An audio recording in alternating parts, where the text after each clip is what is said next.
तख्ती नंबर 27 के अंदर इजराए कवाइद के बारे में आज समझेंगे। इजराए कवाइद कहते हैं कवाइद को अमल में लाना। तो सबसे पहले देखना है कि किस लफ्ज़ पर वक्फ कैसे करना है। जैसे यहाँ पे लिखा है जज़ाअन, हमजा दो ज़बर अन, ये इसका जज़ाअन का आखिरी हर्फ है। जब आगे गोल आयत हो जैसे ये है या कोई और वक्फ की अलामत है, तो जिस लफ्ज़ पर वक्फ करना है उस लफ्ज़ के आखिरी हर्फ को साकिन करके रुकना है और वहाँ पे सांस तोड़ना है, इसको कहते हैं वक्फ। अब ये देखना है कि कौन सा हर्फ साकिन होगा और कौन सा हर्फ साकिन नहीं होगा और उस पर वक्फ कैसे करना है। तो यहाँ पे जज़ाअन लिखा है, जज़ाअन के हमजा पर क्या करना है?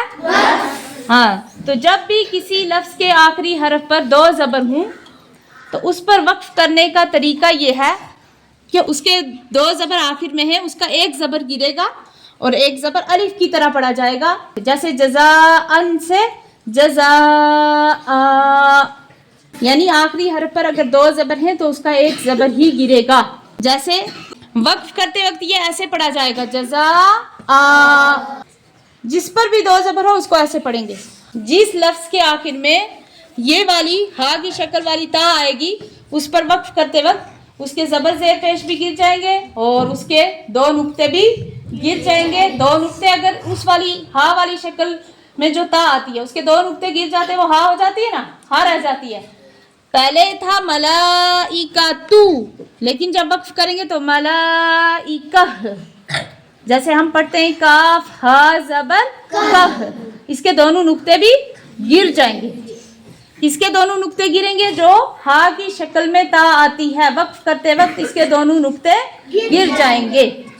चाहे इस पर दो ज़बर हूँ, चाहे इस पर दो ज़ेर हूँ, चाहे दो पेश हूँ, चाहे एक ज़बर एक ज़ेर एक पेश हो, वो सब कुछ गिर जाएगा। वो सब कुछ क्या हो जाएगा? मलाइकतु से क्या रह जाएगा?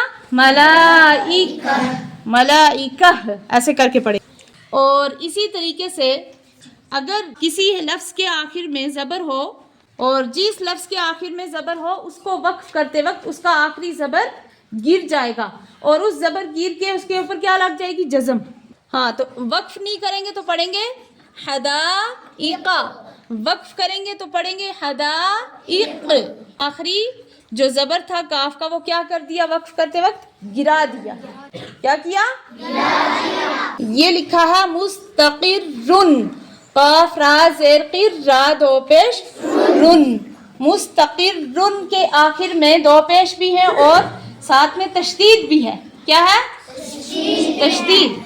जब किसी आखिरी हरफ पर तशदीद हो और उस पर वक्फ करते वक्त ये पता चल गया कि उसका ज़बर ज़ेर पेश गिरेगा, लेकिन जब तशदीद आखिर में होगी तो वो वक्फ करते वक्त गिरेगी नहीं।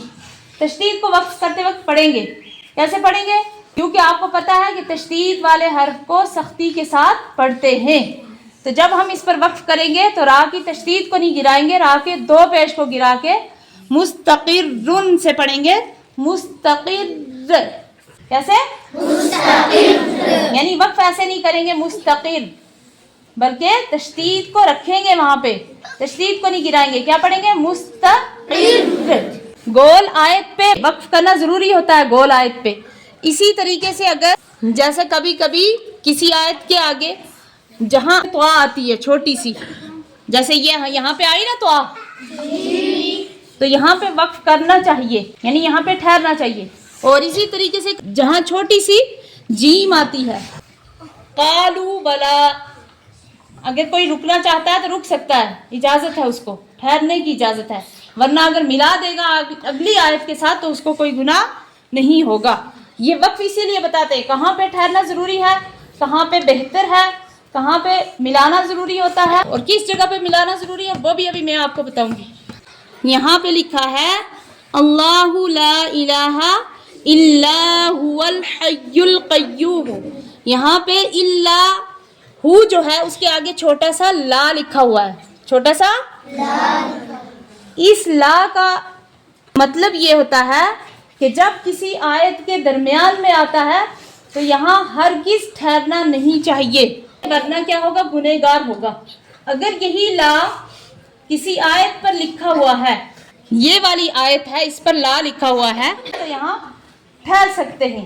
لیکن اگر کوئی آیت نہیں ہے اور آیت کے درمیان میں یہ آ رہا ہے، جیسے یہاں پہ آ رہا ہے، تو یہاں پہ ہم اللہ لا الہ الا ہو نہیں پڑھیں گے، اس کو پڑھیں گے اللہ لا الہ الا هو الحی القیوم.